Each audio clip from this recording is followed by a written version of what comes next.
Bienvenue dans cette formation sur les boucles agroécologiques en élevage, adaptées au contexte spécifique de la Guadeloupe.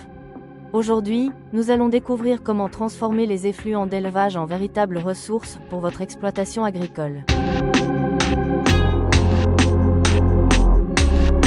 À la fin de cette présentation, vous serez capable de comprendre le fonctionnement des boucles agroécologiques, de maîtriser les techniques de valorisation des effluents caprins et avicoles, et surtout, de concevoir votre propre système circulaire adapté à votre exploitation en Guadeloupe.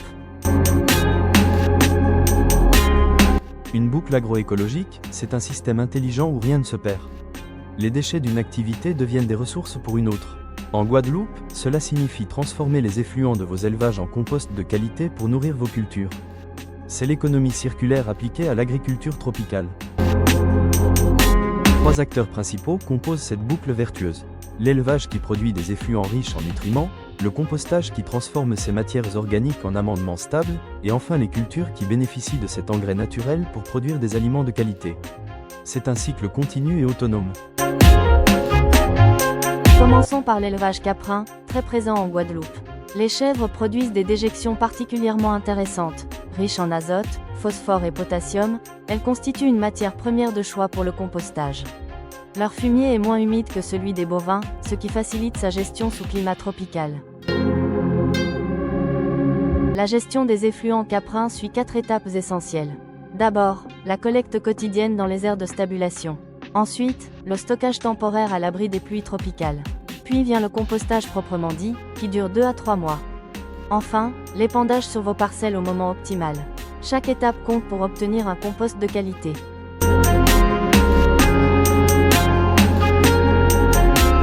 Le compost caprin offre des avantages remarquables pour nos sols guadeloupéens. Il améliore la structure des sols souvent compacts, augmente leur capacité de rétention d'eau, cruciale en saison sèche, enrichit durablement la fertilité et stimule l'activité biologique. C'est un véritable or-brun pour votre exploitation.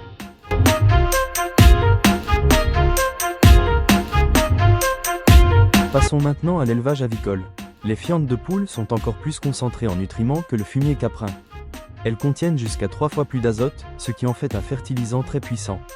Mais attention, cette richesse nécessite un compostage rigoureux pour éviter tout risque de brûlure des plantes.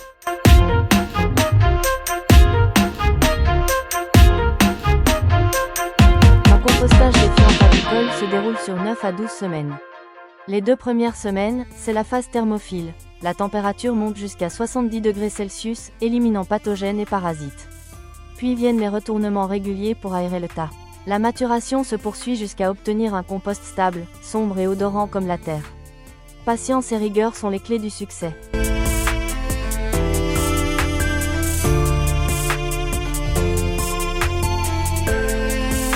L'épandage doit être adapté à chaque type de culture. Pour les cultures maraîchères intensives comme les tomates et piments, comptez 30 à 40 tonnes par hectare. Les cultures fourragères nécessitent 20 à 25 tonnes après chaque coupe. Pour vos arbres fruitiers, 50 à 100 kg par arbre suffisent. Et pour les cultures vivrières comme l'igname, 15 à 20 tonnes par hectare optimisent le développement des tubercules.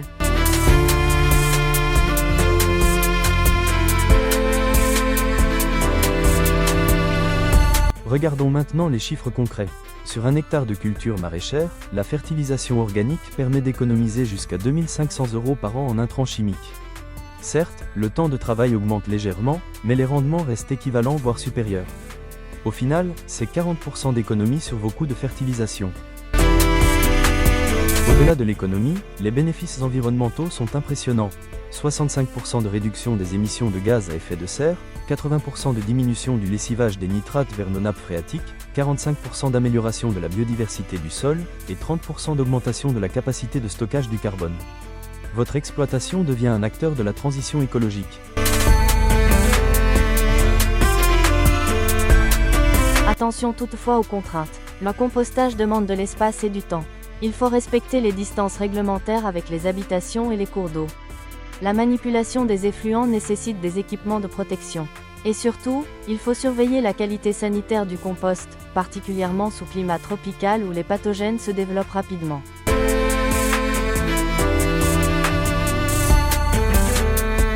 Passons maintenant à la pratique. Pour concevoir votre boucle, commencez par diagnostiquer votre exploitation. Quels effluents produisez-vous ? Quels sont vos besoins en fertilisation? Ensuite, dimensionnez vos installations de compostage. Planifiez votre calendrier d'épandage en fonction des cycles culturaux. Et enfin, mettez en place un suivi régulier pour ajuster vos pratiques. Pour conclure, retenez ces points essentiels. Les boucles agroécologiques incarnent l'économie circulaire appliquée à l'agriculture. Le compostage est la clé de la valorisation des effluents. L'adaptation au contexte guadeloupéen est indispensable pour réussir. Et surtout, les bénéfices sont à la fois économiques, environnementaux et agronomiques. Vous avez maintenant toutes les clés pour démarrer votre propre boucle agroécologique. Bonne mise en pratique.